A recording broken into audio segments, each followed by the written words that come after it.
Oi, tudo certo? Hoje a gente vai falar sobre a água, o recurso mais valioso da humanidade. Ao longo da história a gente conseguiu observar que todos os impérios, as civilizações foram erguidas perto da água, seja de rio, seja de mares, enfim. Outra coisa que acabou sendo exposta na história é que algumas doenças utilizam a água para se espalhar por aí, e é justamente sobre isso que a gente vai falar no vídeo de hoje, a cólera. Os primeiros casos de uma doença cujos sintomas são pelo menos muito parecidos com a cólera são provenientes da Grécia Antiga. Segundo Hipócrates, um dos mais importantes filósofos e pensadores da Antiguidade, diversas pessoas foram diagnosticadas com uma doença cujos principais sintomas eram dor extrema, diarreia, vômito e o escurecimento da região dos olhos após um tempo. O maior problema é que esses sintomas são muito parecidos com os sintomas de outra doença, a disenteria, não sendo possível então afirmarmos que essa doença era realmente cólera. De qualquer forma, esse registro indica no mínimo que doenças parecidas com a cólera circulavam entre os seres humanos desde 500 a.C. Apesar dos primeiros relatos virem da Grécia, muito provavelmente a origem da cólera é da Índia, mais especificamente a região do Delta de Ganges. Em 1543, Gaspar Correia, acompanhando o famoso Vasco da Gama em uma de suas viagens para a Índia, documentou uma epidemia de uma doença conhecida na região como Morixe, cujos sintomas eram basicamente iguaizinhos ao que o Hipócrates descreveu. Um pouco depois dessa descrição do Gaspar Correia, em 1667 em Londres, 2.000 pessoas morreram de uma doença cujos sintomas batem com a cólera, porém não podemos afirmar. O primeiro momento que podemos citar onde a doença chega a nível de pandemia é em 1817 na Índia. Na região, a cólera era uma doença endêmica há muito tempo, ou seja, provocava muitas mortes ao longo dos anos, porém o número de mortes e o alcance eram quase que estáveis. Mas como que a cólera foi de uma doença endêmica para pandêmica do nada? Nessa época, os exércitos da Mongólia estavam varrendo diversas regiões da Eurásia. Além disso, na Índia, o exército inglês havia exercido dominação quase completa. Em uma movimentação de tropas saindo de Gessoré até o Golfo Pérsico, os Redcoats, ou exército inglês, levaram a doença junto com eles. Quase no mesmo tempo, a cólera também consegue entrar na China através de rotas comerciais estabelecidas pelos próprios europeus. Através do Oriente Médio, mais especificamente Omã, a doença consegue chegar na Turquia, que faz fronteira direta com a Europa, mas a essa altura a doença não tinha mais força e não conseguiu penetrar o território europeu. A doença ficou bem contida por aproximadamente 8 anos, porém esse período de paz logo ia acabar, porque a cólera ia voltar para um segundo surto pandêmico. Saindo de um surto novamente da Índia, a bactéria consegue atravessar a região do atual Afeganistão, atingindo a Rússia em 1829. Pouco tempo depois, a capital russa, Moscou, acaba sendo atingida e passa por um período de quarentena, porém sem efeito, pois o dano já havia sido feito. Ao passar dos anos, a Polônia é atingida e através de mercadores a doença consegue atingir basicamente a Europa inteira. Lembra do nosso vídeo anterior sobre a peste negra? Lá eu cito que Londres era uma cidade extremamente suja, então dá para imaginar a qualidade da água que circulava na cidade. Devido a isso, Londres perdeu muitas vidas nesse segundo surto. Em 1832, um barco carregando imigrantes irlandeses ancora em Quebec, no Canadá, trazendo junto com eles a cólera. Indo lá de cima, a cólera varre grande parte do leste americano, finalmente em 1831 chegando na América do Sul, tendo casos isolados no Chile e no Peru. Esse período inteiro, entre 1826 e 1837, é conhecido como o segundo grande surto de cólera.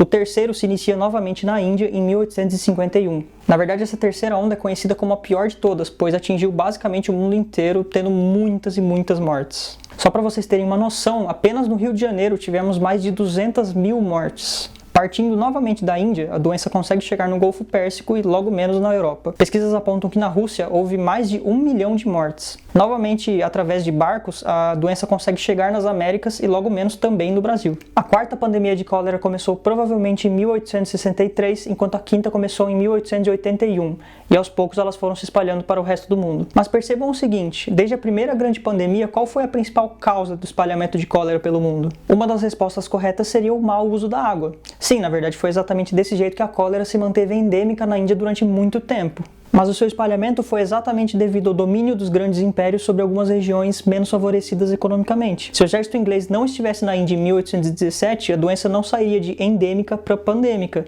ou seja, as grandes pandemias de cólera são exclusivamente imperialistas. A sexta pandemia de cólera foi muito menos fatal em alguns países europeus, principalmente as potências imperiais, exatamente devido ao fato de que os avanços tecnológicos aconteciam lá nessa época.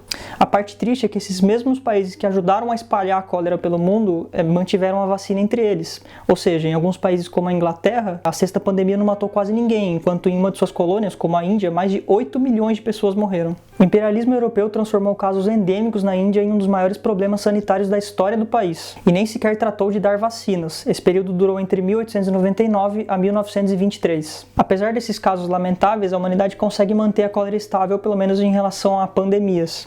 O seu retorno acontece, diferentemente dos outros casos, não no delta de Ganges e sim na Indonésia. É nessa instância que um novo tipo de cólera aparece, o mTOR.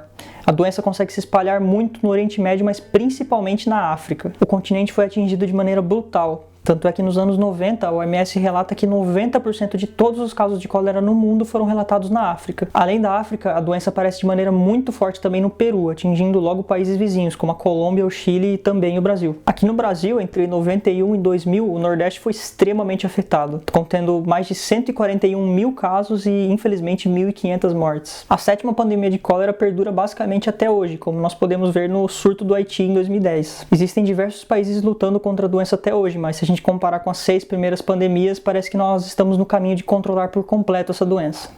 Bom, depois de toda a história que o Caio contou, é importante ressaltar como a humanidade foi percebendo e se relacionando com as doenças ao longo da história. No episódio anterior da peste negra, a gente viu que não existia nada nem perto de uma vacina, então o que basicamente aconteceu é que a peste passou varrendo a população. Já no contexto da cólera, a gente estava muito próximo do que seria a origem das vacinas, então isso aconteceria basicamente no século XIX, o que mudaria para sempre a história da ciência. Só para vocês terem uma ideia, desde o século V a.C., lá com Hipócrates, como o Caio já falou, tinha uma teoria que aparentemente era mais aceita, que era de que as doenças surgiam a partir de miasmas, ou seja, os miasmas eles são aqueles odores, as coisas de putrefação, de podre que os corpos mortos emanam por aí. E essa ideia está avaliada com a teoria da abiogênese, ou seja, significa que a vida tem origem espontaneamente, ela não vem de um ser vivo que reproduz e sai outro, ela aparece do nada. Então, as doenças estariam aliadas com isso, aqueles miasmas brotam de alguma forma, a doença surge ali no meio,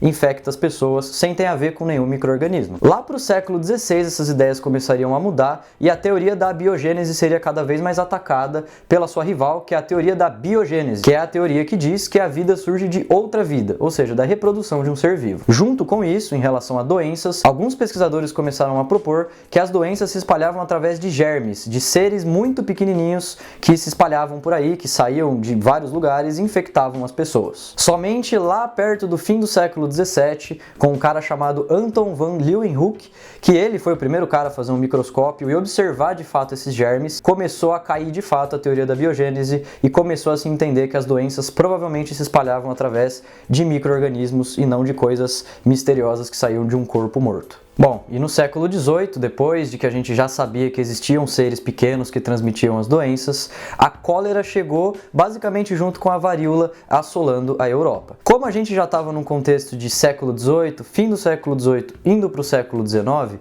a ciência já estava evoluindo, as tecnologias começavam a aparecer e quase mais de 2000 anos depois desses primeiros relatos do Hipócrates, a gente conseguiria de fato descobrir, estudar e criar uma vacina contra o micro-organismo, que o primeiro seria contra o da cólera, juntamente com a varíola ali nesse período. Entre 1849 e 1854, o John Snow, não esse, outro, um médico alemão, ele começou a estudar essa doença e ele propôs que essa doença se espalhava exatamente através da água contaminada pelas fezes das pessoas doentes. Então tinha alguma coisa nas fezes das pessoas que entrava em contato com a água, quem tomava essa água pegava a doença também.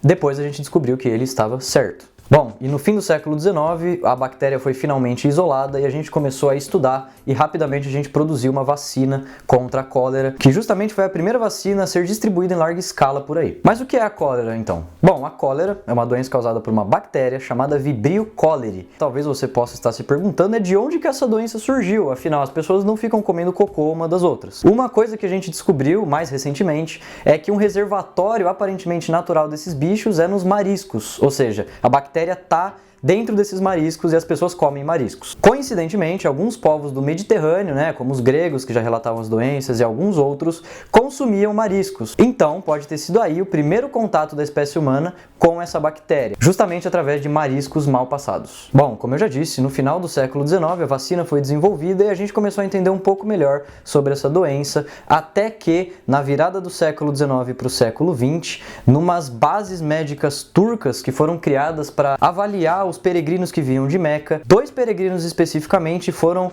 examinados por um médico que em 1905 descobriu que eles tinham aparentemente uma bactéria que era muito parecida com a Vibrio cholerae, mas não era exatamente a Vibrio cholerae. Bom, esses peregrinos estavam localizados na cidade de El Tor. El Tor, nessa época, não tinha nenhuma pandemia, não estava nada acontecendo lá. O que aconteceu depois é que na década de 30, com muitos estudos, descobriram que esse vibrião, que é como é chamado esse tipo de bactéria, encontrado lá no El Tor, era sim uma variedade da cólera. Então, foi uma primeira versão da bactéria que provavelmente se adaptou e se tornou outra bactéria um pouquinho diferente, mas que é basicamente a mesma. E durante a década de 30, esse novo vibrião foi chamado de Vibrio cholerae biotipo El Tor, que se você procurar na internet, provavelmente você vai achar. Uma característica importantíssima desse novo tipo de cólera é que ele aparentemente pode aparecer em formas assintomáticas e duradouras. Isso significa que as pessoas têm essa bactéria, elas infectam a água, só que elas não têm sintomas, ou seja, elas não sabem que elas têm uma bactéria para matar dentro delas. Isso provavelmente foi responsável pelos últimos surtos da doença, que era uma doença muito mais branda, que se espalhava com muito mais facilidade, e talvez até por isso que a cólera está por aí até hoje. A gente descobriu depois, lá para o meio do século XX, um pouco depois de toda essa história que eu acabei de contar, que alguns fungos podem produzir antibióticos. Obviamente, essas descobertas seriam fundamentais para tratar principalmente as doenças causadas por bactérias, mas isso é assunto para um próximo vídeo. Falou, gente, até a próxima.